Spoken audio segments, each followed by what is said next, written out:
Hey,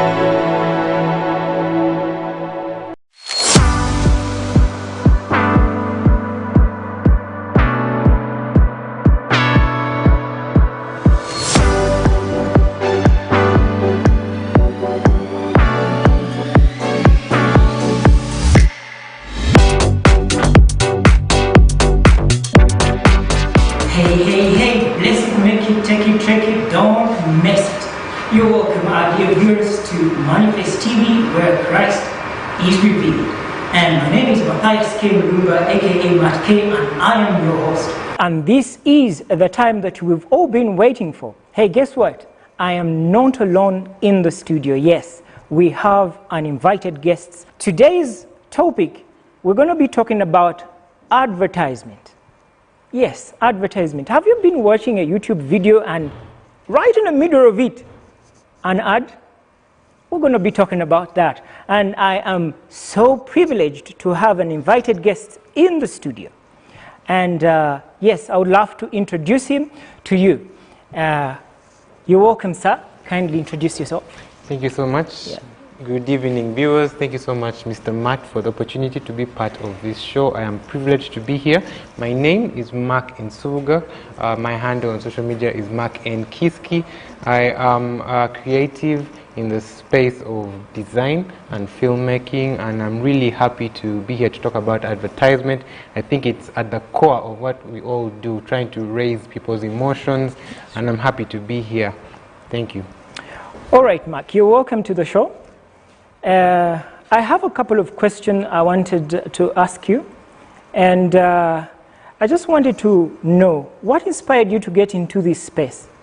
When it comes to the creative space, first of all, you would be happy or glad to know that it wasn't something I thought I would be doing, because when I went to university, I did land economics, right? Land? Yes, I did land economics, okay. And that is what I majored in at university. Right. But from when I was young, I had an inkling towards advertisement, in that I would always love to watch things like CNN, not necessarily for the news, but I used to love the adverts that were on. I used to love seeing what creativity. They always had these creative Fly Emirates ads and all that, and it was something that I always found interesting. And then when it comes to the art space, I used to have friends.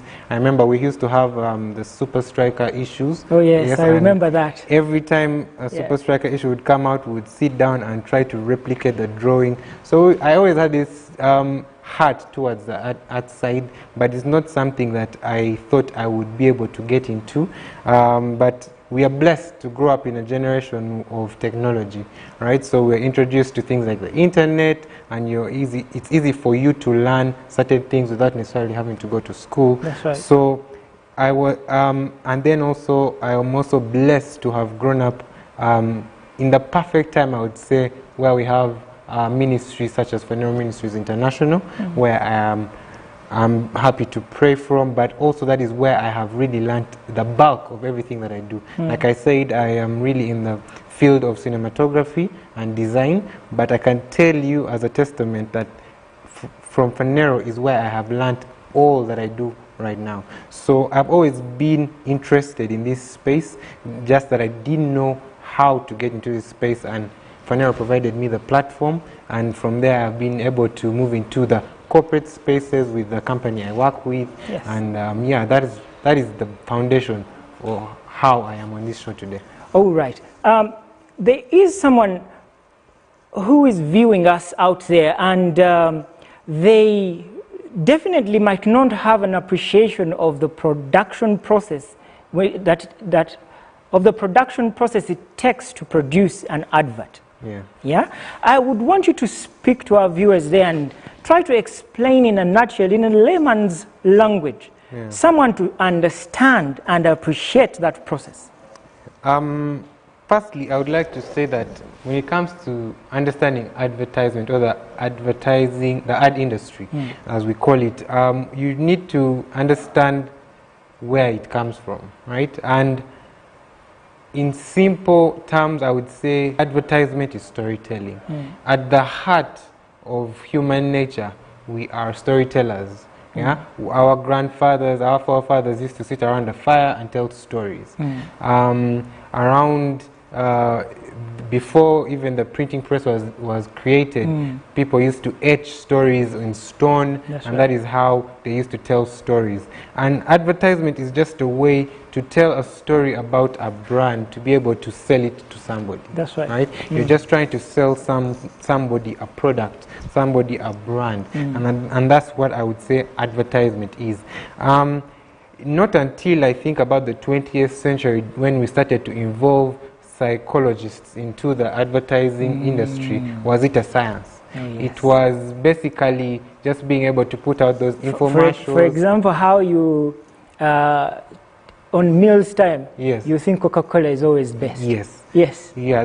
Before that time, it was really just about making sure you make the sale. Yeah. Those were the days of the 1800s when we had the printing press, and that was just about being able to sell your brand. And then when we come to the 20th century, we start to involve psychologists and we start to see there's a science behind it.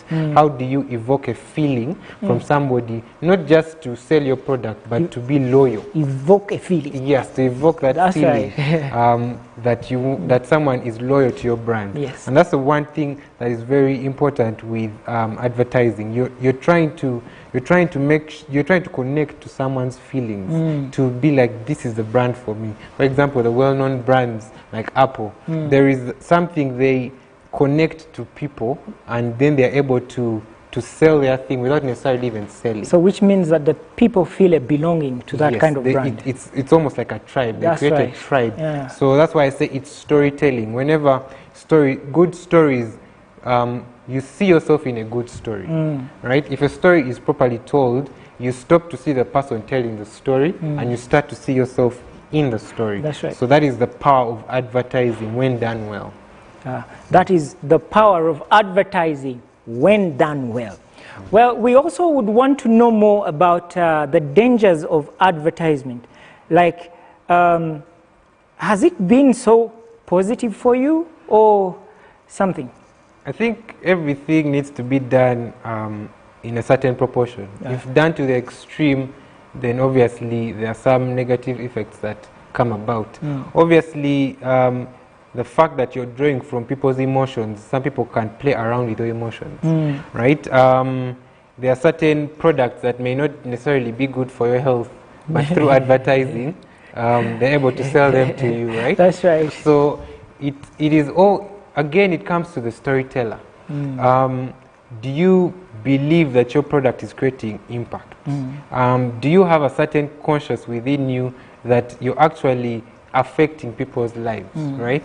And if then, how best would you advertise without necessarily creating a disadvantage for people?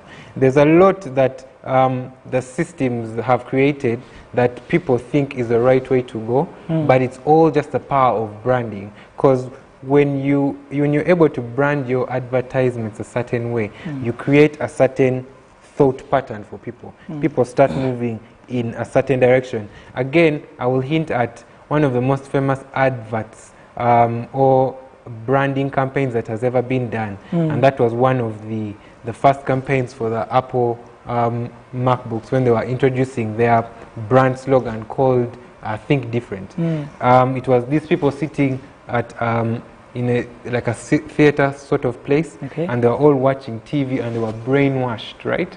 And then someone comes and breaks the screen and everything is changing, and then they're trying to bring out this place that the world has created a system that this is how we should think.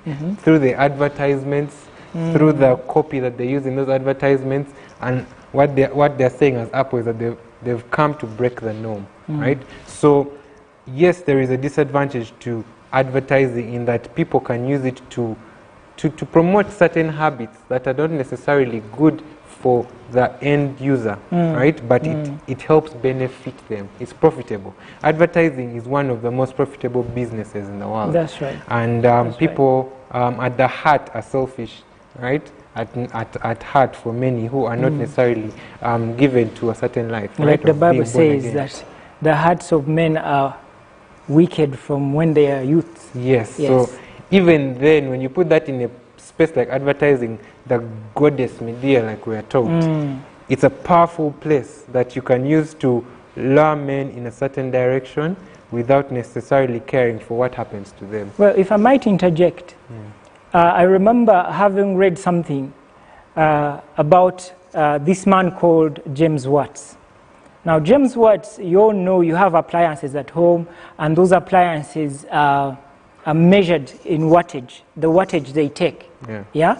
So that wattage, that's the name of a man called James Watts.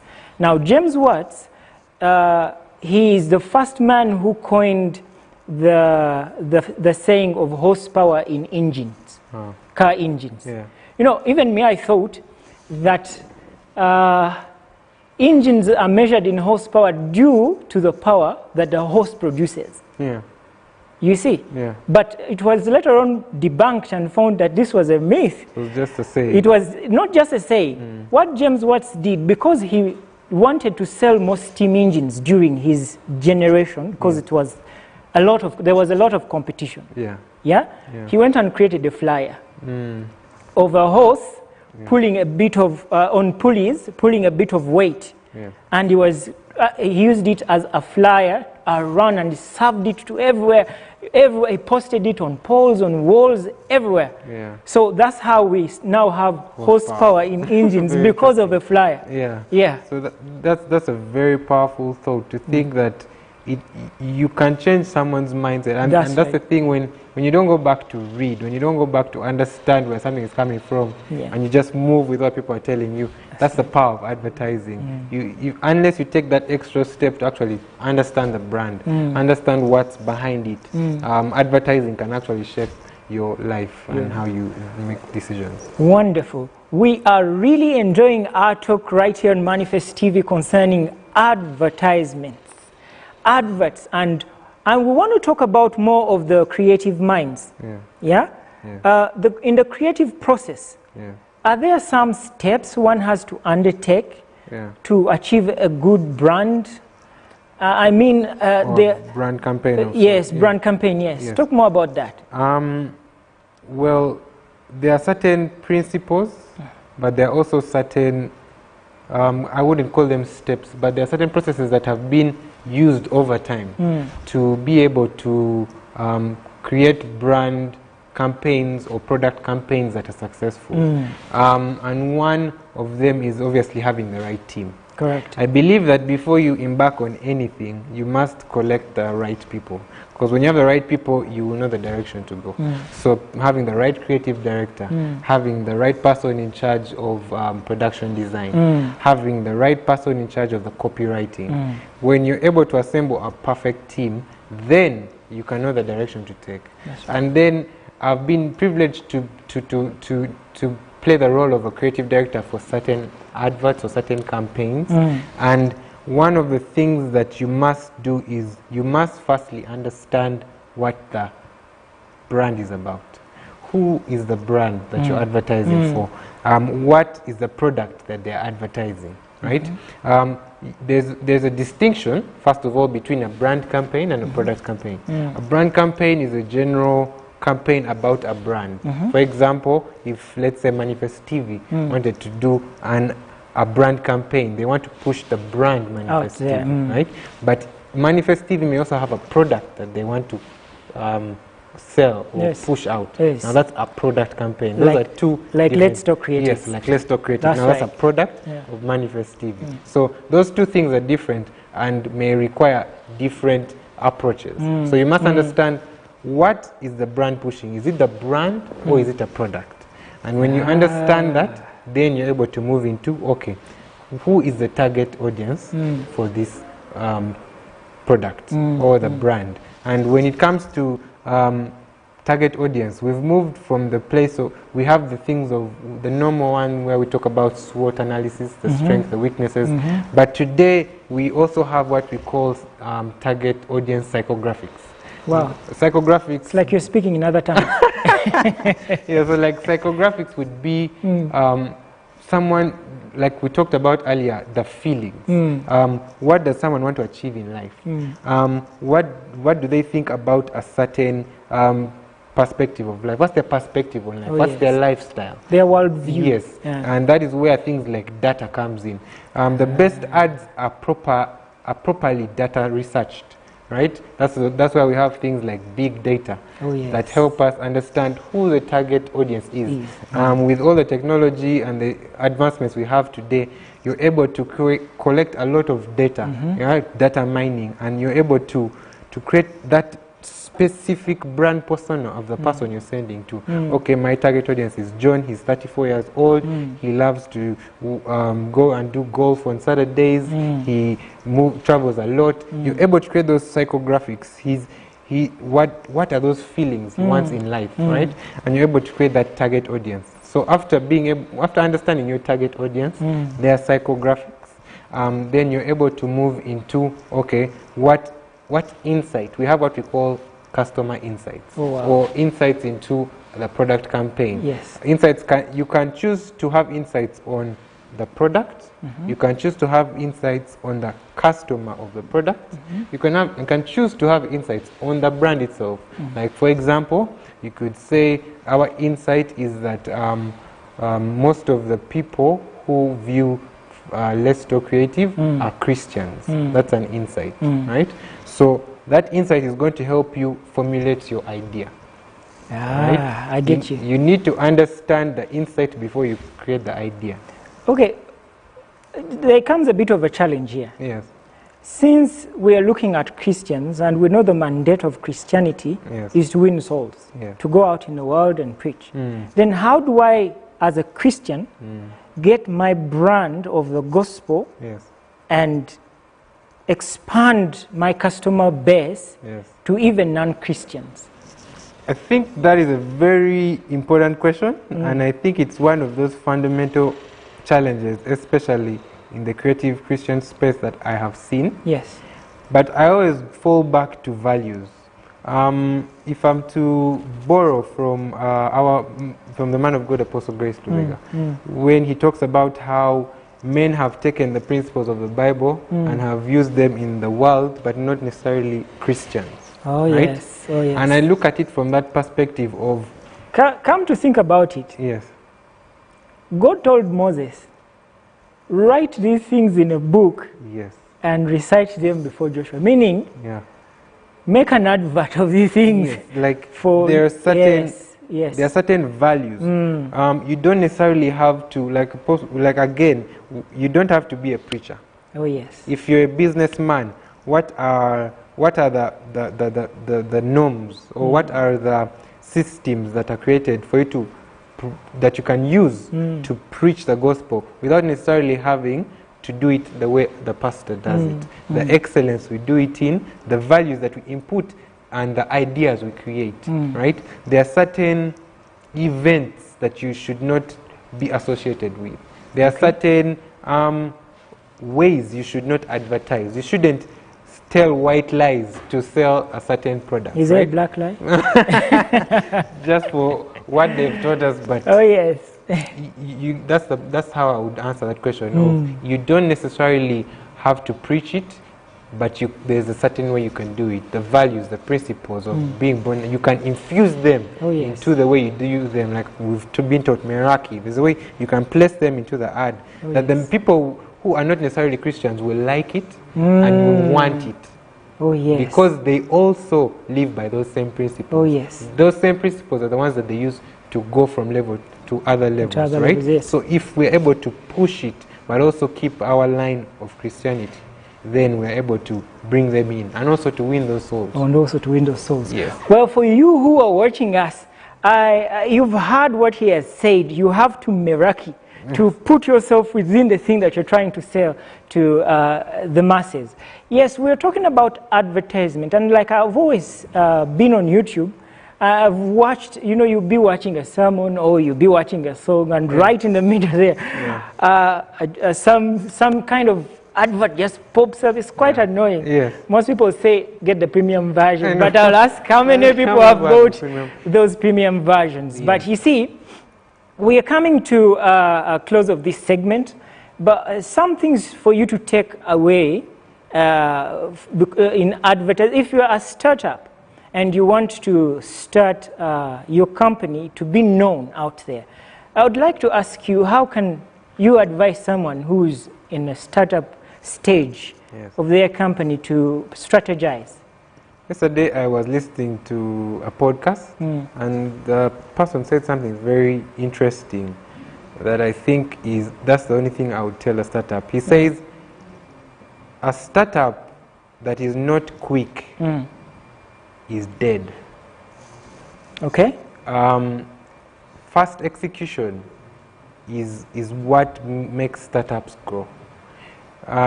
There's obviously a point where you reach and you leave the level of startup.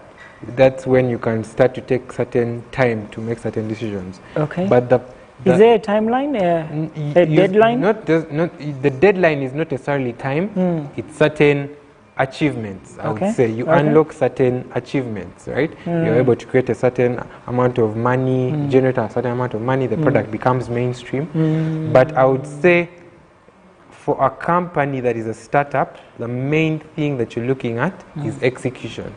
And that is where we'll talk about it in the second segment. Yes. The technology has allowed medium, small-sized companies, startups, to compete with the big ones, right? We see so many small companies doing the big advertisements now, and that's because the gap has been closed to the brands, right? So we'll talk about it more, but what I would say is a startup that does not have fast execution is dead. So what I would advise the viewer is you have to learn how to be fast at your execution. All right, this is Artistry Beyond Boundaries, and it's Let's Talk Creatives. Yes, we are expediting and digging deep in advertisement, as we know it. So we're going to take a break, and we'll be right back after these messages.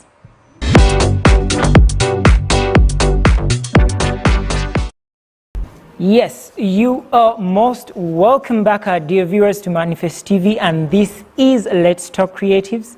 Well, thank you very much, Mr. Mark, for being with us in the studio. An honor. Yes, we left off where we're talking about startups and how they have to cooperate and coordinate their advertising spaces.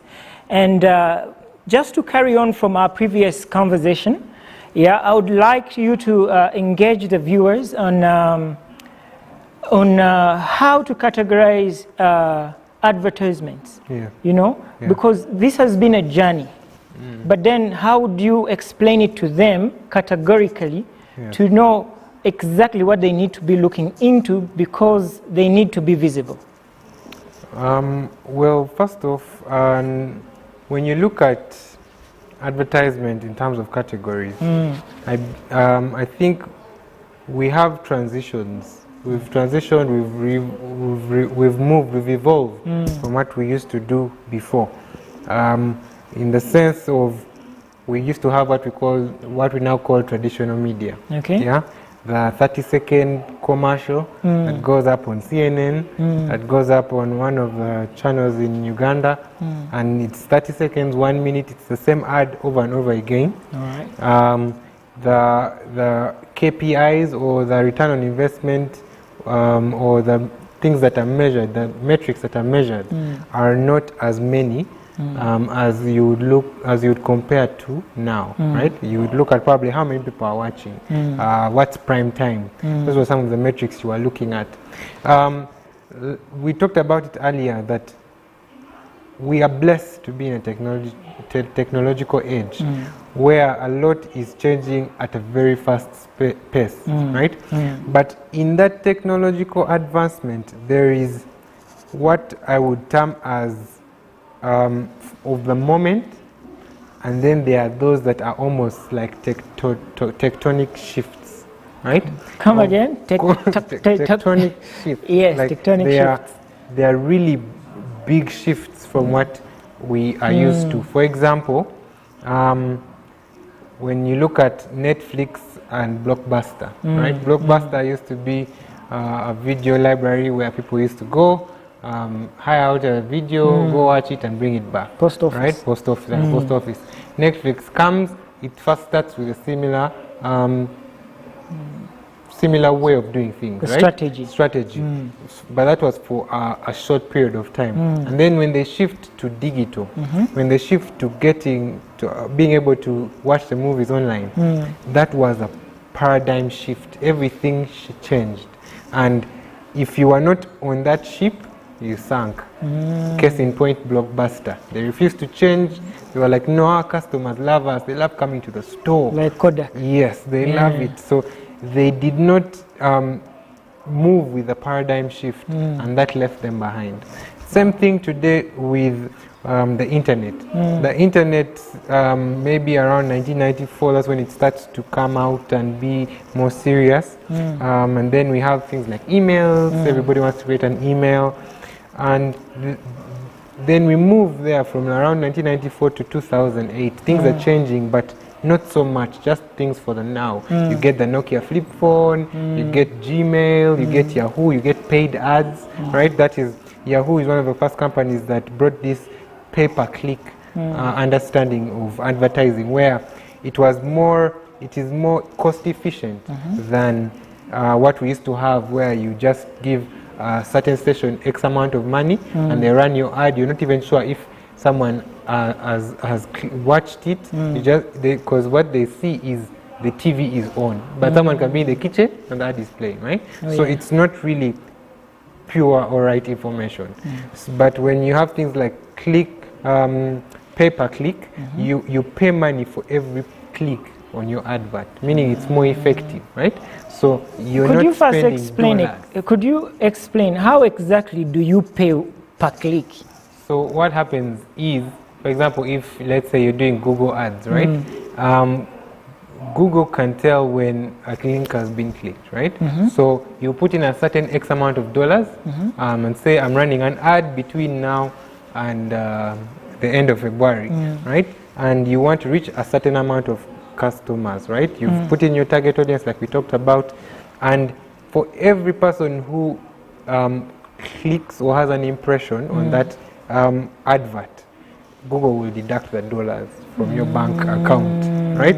Rather than just splashing 50 million on an ad campaign and you're not sure what are you measuring. That's why we say that there's a very big difference between traditional media and today's way of advertising, the modern way of advertising. It's more efficient. If you understand the data, if you're able to dig through the numbers, you're able to actually target the person that you actually want to get to, right? So is it more feasible for startups to have a budget for advertisement? Do you think it will work for them in a long run, or?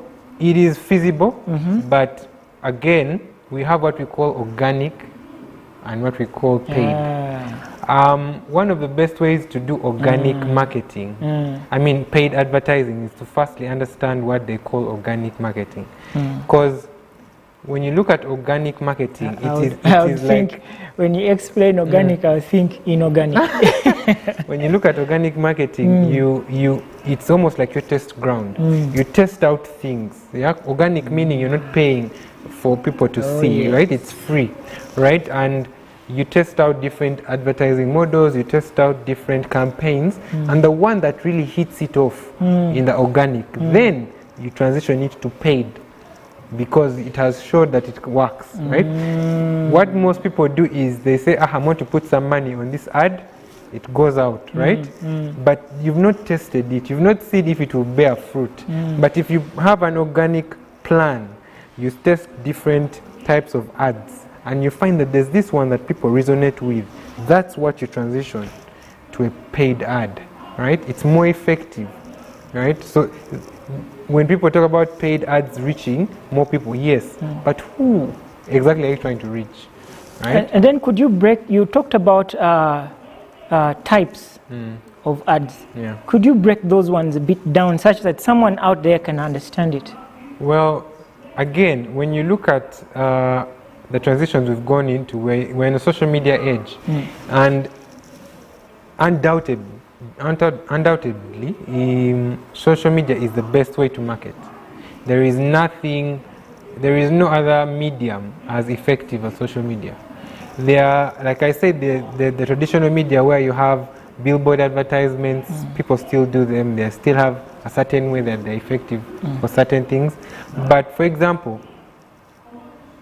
what is the return on investment, right? One of the most expensive ads in the world is the Super Bowl advert, right? That halftime show where ads play. And it's a lot of money. It's so expensive, but I would say it is valuable. Why? Because of the number of people watching, the eyes, right? Today's world, we live in an attention world. The game of social media is attention. The person who has the attention has the money, you get? Has the audience, right? That's why different brands connect with influencers or certain content creators, because they have an audience, they have the eyes, they have the attention, right? So it's an attention game. So when you look at the Super Bowl ad, it is one of those traditional media types that is still effective today because of the number of eyes. But when you come to a normal TV advert, at lunchtime, how many people actually on TV? They are launching. Yeah, compared to someone who's on YouTube watching that ad. That's why you'll be stopped within your nice video for like 5 seconds just to make sure you watch that ad. It's more effective. It may be a little bit annoying, but the way I look at it myself is it's almost like traditional media over again. So I don't really overthink it, but it is more effective, right? So when you talk about types of ads, we have the traditional ways. We have the billboards, the printing press, we have the TV, which are not as effective as they used to be, right? As well as radio. Yes, unless your target audience reads newspapers, right? Like but who does read newspapers these days? There's some people. Maybe it's just their nature. Generation like that is your older generation, right? So if maybe that's your target audience, probably. But if your target audience is on social media, I don't see why you'd pour millions of dollars in the paper press, in the printing press, when you can divert them to social media. And what's the effectiveness of social media? You have different platforms, yeah? And like we talked about science, the best advertising agencies, the best content creators have understood the science behind the platform. I hear you. Every platform is different from other platforms. The way you advertise on TikTok shouldn't be the same way you advertise on Instagram Reels. They do the same thing, but it's a completely different audience. Even YouTube Shorts. Yeah, even YouTube Shorts. It's different. Like, in terms of audience, again, it's attention. Okay. The person who goes to TikTok may not be necessarily the same person who watches YouTube Reels, right? The person who does Instagram Reels may not have the same psychographics as someone who does TikTok, right? So the science behind each platform, right? How do you talk? That's why there are memes that you see when someone says you have a LinkedIn voice, right? Because the way someone speaks on LinkedIn and the way they talk on Twitter, you could think it's two different people, but it's because the audience on LinkedIn is more professional. When you go to LinkedIn, you're not necessarily going there to laugh, right? But when you go to like TikTok, maybe you're going there for a good time. So if you brought a very serious ad to like TikTok, you may ask yourself, why is it tanking? Because it didn't entertain. Yeah, and then when you bring your entertaining ad to LinkedIn, it doesn't work. So the science behind each platform is very important. And then also, again, brand consistency. Brand consistency. From the identity to the amount of times you post. You're competing for real estate, I like to call it. That is on social virtual. Media. Yeah, virtual real estate. Yeah. You're competing for that space with many people. So if you're posting not so regularly, right, it may be a challenge. But then that is also dependent on the type of content, right? There are people who will post on YouTube once every month and they'll get 2 million views. Yet you who post once a month, it's not so much. You may need to change your way of doing it and do it maybe 4 times a month, right? So you must understand your audience, what they're looking for, right? So, because people who do like long form content, there's a lady who has a platform on YouTube called Challenge Accepted. She goes and does things that are really challenging, right? Like she will learn to be a boxer. But to be a boxer, you must train for a long time, right? That's right. So the videos she posts are not necessarily every week. She'll post once in a month, once in 2 months, but when it hits 10 million views, 2 million views because the audience understands her and she's hear. keeping to her promise. That's right. Right? So I think before you even start advertising on social media, what's your promise to your audience? Okay, I have a question. How can a company measure the effectiveness of their ad campaigns? Return on investment. Again, like I said, there's so many ways to do it. And one of the ways and one of the easiest ways is pay-per-click, right? But also, how many people, you can actually tell how many people are actually going to click this button. Are they actually proceeding to buy? The customer journey is easy to understand that. So are they going through, are they just seeing the ad and skipping? Right? Those are like impressions. That's why when you have a post, there's like impressions, there's likes. Those are different metrics. Impressions, someone may just see it. But when someone likes, that's a different engagement. Someone who likes and someone who just sees, those are two different customers. Yeah, that's right. There's some along the customer journey, right? The person who likes may actually, that is someone you may want to engage and be like, hi, let's move into this, how can we help you? But someone who just sees you is not necessarily interested because sometimes it comes on your For You page, right? So you need to understand those different metrics. Yeah, who's liking, who's just viewing, right? And that's also something brands should know. Because as a content creator, someone can say, you had 50 million impressions, but is that actually worth it for your brand? Can it be converted? Is it converted to sales? Are those impressions are they able to convert to sales? Rather than someone who at least clicks the like and maybe goes to the home page. Because when someone goes to your home page and drops off, there was interest there. That's right? There was some interest there. That is someone you can engage. But someone who's just scrolling through, not so much. So you need to understand that every platform has analytics that they give you. You need to look through those analytics, understand what is important.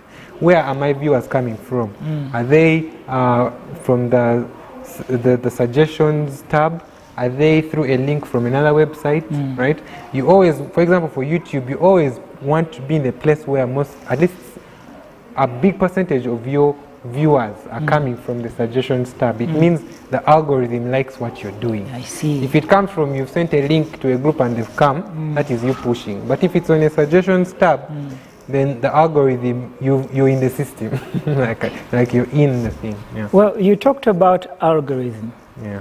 And do you like to be challenged? Yeah. Okay, I have something. And I hope the viewers will like it as well. So I have a Rubik's Cube here. I have a Rubik's Cube here. Jesus Christ. So since you talked about algorithms and matrices, I have one last question for you. Yeah. Kindly speak to someone as you solve that. Speak to someone out there. Your final words of advice, if they're starting, if they're in the journey, if they're big companies, corporates that are making it out there, one last word you give them, then we'll go into the riddle session as well while you're doing it. And yeah. Okay, this is going to be interesting. When you look at social media, I want to tell people that social media is not a hoax. It's not a fad. When you go and post your first post and only one person likes it, don't look at someone who has 10 million views and be like, I've failed and move on. There is a journey behind that person. I know that feeling. Yeah, you know that feeling too. Yeah. And what you have to understand is there's a place of consistency. You have to be consistent. Find your plan, find what suits you. Is it posting twice a week? Is it posting 3 times? Is it posting once a week? Understand the way you should post. Understand your audience. And then feel free to test, right? Feel free to test different ways. Feel free to experiment. And it will allow you to grow. It's something you should be able to invest in at least. If you're not ready to invest your time for at least a year, 2 years, it's not, you may not see that payoff unless for some reason you get lucky with a big break and then you get like 1 million views, like you go viral, right? You can always have that viral moment. But if not, then you're going to have to go through the process like we've been taught. So my advice would be is understand the science behind advertising today. The platforms are free. Everything has been leveled. You're able to compete with the big brands. You just have to understand how to be creative. Yeah, take normal, regular day actions and make them profound. If you look at some of the most impactful ads, like for example, if I'm to give an example of the MTN Momope ad, where this man goes around asking, "Dear Momope," and I was like, no, like, it's such a nice ad because you relate to it. You've been in that position where you have mobile money and they don't have it, and for some reason you're like, so like, I remember that normal I remember that ad of Jerry Khan. Yes. So like, yeah, you need to be able to relate with people. Advertising is storytelling. If someone can't see themselves in your ad, then you will not hit what you want to hit, right? It's about emotion, it's about storytelling. So understand the science, but also understand the art behind it, and then you will start to see the fruit as a startup. I believe it has, as a startup today, it's easier to compete than it was 12, 10 years ago. That's right. So just get the right team. That's right.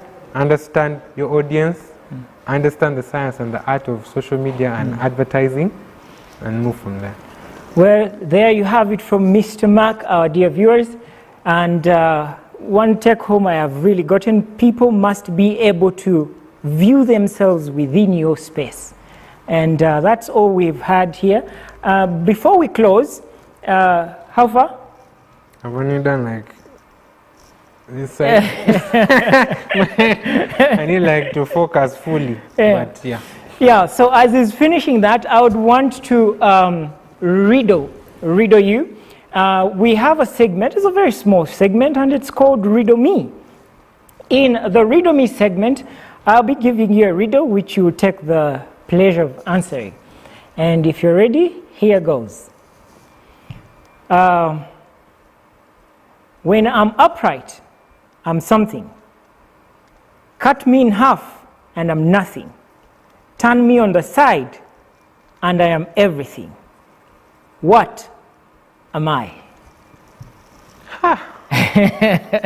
Good luck to the viewers. When I'm upright, I am something. When cut me in half, and I'm nothing. Turn me on the side, and I am everything. What am I? That is the riddle. Reach out to us in the comment sections if you happen to be on one of our social media platforms. And if you're just on your TV watching in your sitting room, shout it out. I'm sure we'll get it by the waves. Yeah. And how far? I think I'm going to stop here for today. After. Okay. Well, dear viewers, that's all we've had for you on this Let's Talk Creatives concerning advertisement. Thank you for being with us this long on this show. Look forward to this show every Saturday evening, same place, same time. God bless you, and bye-bye. Right.